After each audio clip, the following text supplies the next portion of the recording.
ये बांग्लादेश से उठी एक हत्या की चिंगारी और अब वह चिंगारी भारत बांग्लादेश रिश्तों को पूरी परिधि को झुलसती हुई नजर आ रही है। दिल्ली से ढाका तक, सड़कों से दफ्तरों तक और कूटनीति की मेज से लेकर राजनयिक सुरक्षा तक हर जगह तनाव साफ तौर पर देखा जा सकता है। आपको बता दें कि बांग्लादेश में एक हिंदू युवक की निर्मम हत्या के बाद स्थिति काफी तेजी के साथ बिगड़ रही है। 18 दिसंबर की रात बांग्लादेश के मेमनसिंह जिले में 27 वर्षीय हिंदू युवक दीपू चंद्र दास की हत्या कर दी गई।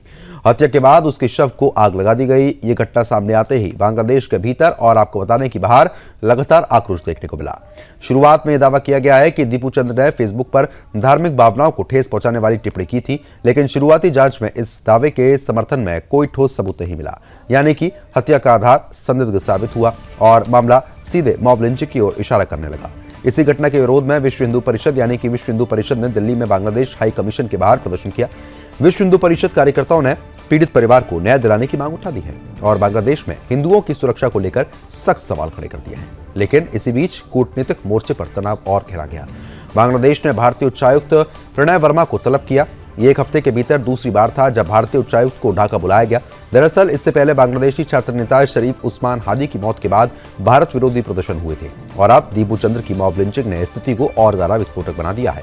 बांग्लादेश के विदेश मंत्रालय ने कहा कि भारत में उनके राजनयिक मिशनों पर हमले हुए हैं। इन घटनाओं को लेकर बांग्लादेश ने गहरी चिंता जताई है। विदेश मंत्रालय के अनुसार नई दिल्ली और सिलीगुड़ी में ऐसी घटनाएं हुई हैं। बांग्लादेश का यह कहना है कि हिंसा और डराने धमकाने की ये घटनाएं अस्वीकार्य है। ये न केवल राजनीतिक कर्मचारियों की सुरक्षा को खतरे में डालती हैं, बल्कि आपसी सम्मान, शांति और मजबूती जैसी चीजों को भी कमजोर करती है। विदेश मंत्रालय के सूत्रों के मुताबिक प्रणय वर्मा को विशेष रूप से भारत में स्थित बांग्लादेशी मिशनों की सुरक्षा स्थिति पर चर्चा करने के लिए ही बुलाया गया था। आपको हम ये भी बताते चलें, उन्हें निर्देश ये दिए गए हैं कि सभी दूतावासों और संबंधित ठिकानों की सुरक्षा कड़ी की जाए। बांग्लादेश ने यह आरोप भी लगाया है कि भारत में रहकर पूर्व प्रधानमंत्री शेख हसीना लगातार ऐसे बयान दे रही हैं जिन्हें बांग्लादेश भड़काऊ मानता है। बांग्लादेश के अनुसार इन बयानों से राजनयिक ठिकानों की सुरक्षा पर खतरा बढ़ा है। बांग्लादेश सरकार ने भारत से मांग की है कि इन घटनाओं की जांच कराई जाए, भविष्य में ऐसी घटनाओं को रोकने के लिए ठोस कदम उठाया जाए और भारत में स्थित बांग्लादेशी मिशनों की सुरक्षा सुनिश्चित की जाए। इस घटनाओं में 20 दिसंबर को नई दिल्ली में बांग्लादेश उच्चायोग के बाहर प्रदर्शन हुआ और 22 दिसंबर को सिलीगुड़ी में बांग्लादेश वीजा सेंटर में तोड़फोड़ शामिल है। इन्हीं सुरक्षा चिंताओं के चलते बांग्लादेश ने दिल्ली और सिलीगुड़ी में वीजा सेवाएं निलंबित कर दी हैं। सिर्फ 10 दिनों में भारत बांग्लादेश संबंधों में तनाव की एक नई श्रृंखला बन गई है। 14 दिसंबर को भारतीय उच्चायुक्त को तलब किया गया। 18 दिसंबर को दीपू चंद्र की हत्या। 20 दिसंबर को भारत ने अल्पसंख्यकों पर हमले की चिंता जता दी। फिर भारतीय उच्चायुक्त को बुलाया गया। ये पूरा घटनाक्रम ये बताता है कि हत्या न केवल आपराधिक मामला दिखाती है, बल्कि वे भारत बांग्लादेश कूटनीति की परीक्षा बन चुकी है।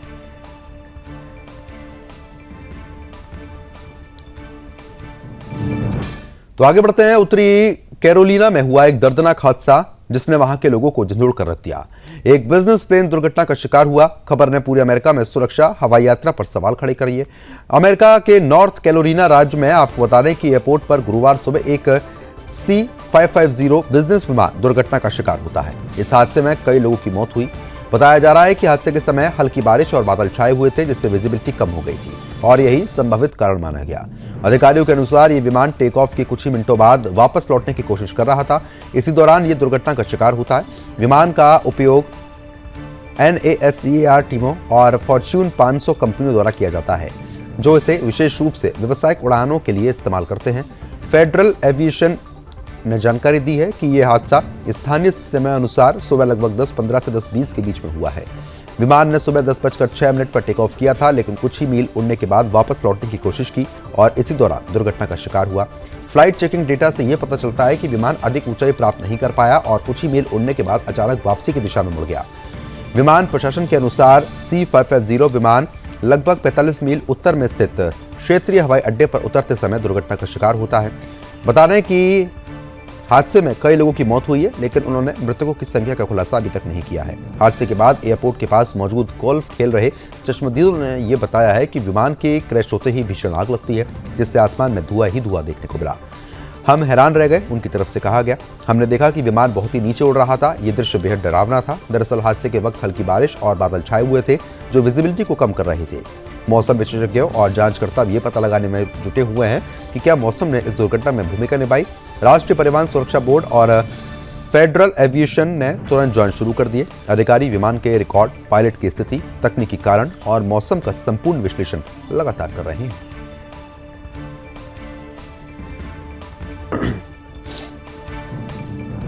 आपको बता दें कि कैरिबियन सागर में अमेरिका की सैन्य नाकेबंदी ने वेनेजुएला को सीधे तौर पर वैश्विक टकराव के केंद्र में लाकर खड़ा किया है। अमेरिका ने इस नाकेबंदी के जरिए वेनेजुएला के तेल व्यापार को साफ तौर पर निशाना बना दिया, जिससे देश की अर्थव्यवस्था को भारी झटका लगा। अमेरिकी नौसेना और कोस्ट गार्ड की तैनाती ने इस पूरे समुद्री क्षेत्र को तनावपूर्ण बना दिया है। आप बता दें कि अमेरिका का यह कहना है कि यह कार्रवाई ड्रग की तस्करी रोकने के लिए की जा रही है, लेकिन इसी कार्रवाई के तहत वेनेजुएला के तेल टैंकरों को रोका गया और अंतर्राष्ट्रीय जल क्षेत्र में जहाजों का पीछा किया जा रहा था।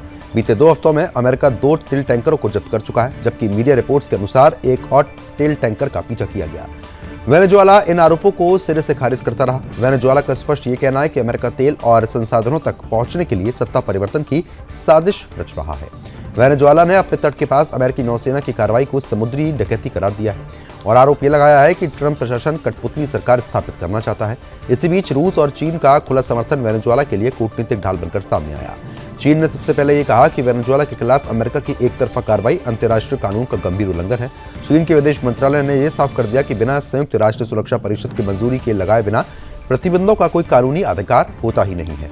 सोमवार को चीन के विदेश मंत्रालय ने प्रवक्ता लिन ने 2 शब्दों में यह कह दिया कि विदेशी जहाजों को मनमाने ढंग से जब्त करना अंतर्राष्ट्रीय कानूनों का साफ तौर पर उल्लंघन है।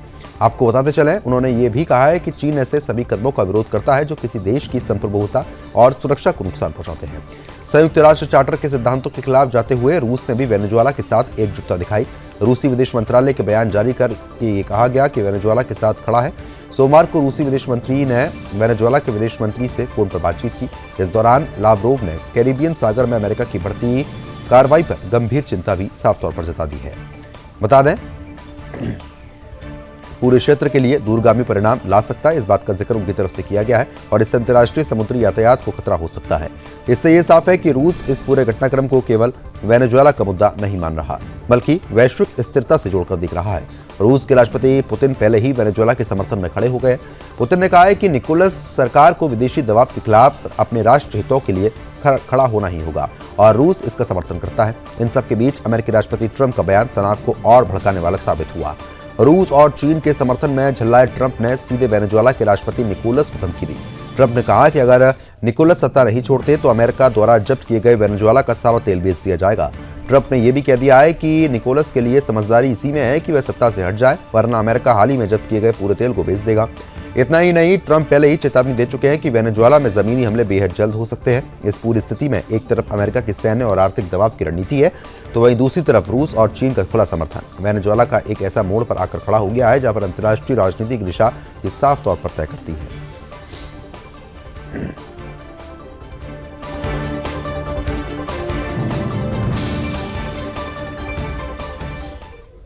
तो आगे बढ़ लेते हैं खबरों में। रूस यूक्रेन युद्ध में आमने सामने की लड़ाई में राष्ट्रपति पुतिन को बढ़त मिलती हुई दिखी है, लेकिन खुफिया मोर्चे पर तस्वीर बिल्कुल उलट नजर आई।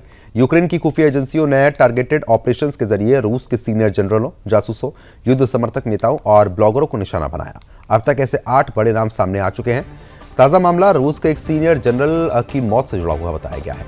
यूक्रेन के खिलाफ युद्ध लड़े जा रहे हैं। रूस के लेफ्टिनेंट जनरल फानिल की मॉस्को में कार बम धमाके में मौत हो गई है। रूस की कमेटी के मुताबिक सोमवार सुबह 22 दिसंबर को उनकी कार के नीचे लगाए गए विस्फोटक डिवाइस से अचानक से ब्लास्ट हुआ। 56 वर्षीय सर्वोरोव बलों के ऑपरेशन ट्रेनिंग विभाग के प्रमुख थे। पिछले 1 साल से मॉस्को में बम धमाकों में मारे जाने वाले वे तीसरे सैन्य अधिकारी हैं। रूस में ये चर्चा तेज हो गई है कि इस हमले के पीछे यूक्रेन की इंटेलिजेंस सर्विस की भूमिका हो सकती है। हालांकि यूक्रेन ने इस पर कोई आधिकारिक टिप्पणी नहीं की है। जांच एजेंसियों ने हत्या और विस्फोटक पदार्थों की अवैध तस्करी के एंगल से जांच शुरू कर दी है। घटनास्थल मॉस्को के दक्षिण में एक अपार्टमेंट ब्लॉक के पास बताई गई है, जहां पर एक सफेद कार बुरी तरीके से क्षतिग्रस्त स्थिति में मिलती है। लेकिन ये सिर्फ एक नाम नहीं है। बीते वर्षों में रूस के कई बड़े चेहरे इसी तरीके से टारगेट हुए हैं। लेफ्टिनेंट जनरल 25 अप्रैल 2025 को मॉस्को के पास कार बम धमाके में मारे गए। वे जनरल स्टाफ के मुख्य ऑपरेशनल डायरेक्टर के डिप्टी हेड थे। यूक्रेन की फॉरेन इंटेलिजेंस ने इस सैन्य कमांड की सफाई में साफ तौर पर बताया वे युद्ध क्षेत्र की निगरानी और पुतिन की रिपोर्टिंग टीम वाली नेतृत्व का हिस्सा रहे। 17 दिसंबर 2024 को लेफ्टिनेंट जनरल की मौत रूस में हुई थी। मॉस्को में इलेक्ट्रिक स्कूटर में छिपे रिमोट डेटोनेटेड बम से उनकी हत्या हुई। वह रूस के न्यूक्लियर, बायोलॉजिकल और केमिकल प्रोटेक्शन ट्रप्स के प्रमुख थे। यूक्रेन ने उन पर केमिकल हथियारों के इस्तेमाल का आरोप लगाया था और हमले के 1 दिन पहले चार्जशीट जारी कर दी थी। नवंबर 2024 में ब्लैक सी फ्लीट से जुड़े वैलेरी की हत्या हुई। बता दें कि उनकी कार में भी बम विस्फोट हुआ था। आतंकवाद करार दिया गया।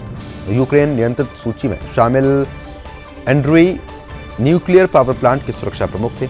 4 अक्टूबर 2024 को उनकी कार में भी बम धमाके से उनकी जान गई थी। यूक्रेन ने उन्हें सहयोगी और युद्ध अपराधी बताया था। इसके अलावा रूस समर्थक यूक्रेनी नेता एलिस कीवा, रूसी नौसेना अधिकारी और आपको बता दें कि कई सारे ब्लॉगर, पत्रकार, ये सभी टारगेटेड हमलों में मारे गए हैं। बता रहे हैं कि हत्या को रूस ने यूक्रेन से जोड़ा, जबकि अमेरिकी इंटेलिजेंस के अनुसार यूक्रेन सरकार के कुछ हिस्सों ने इसे स्वीकार किया था।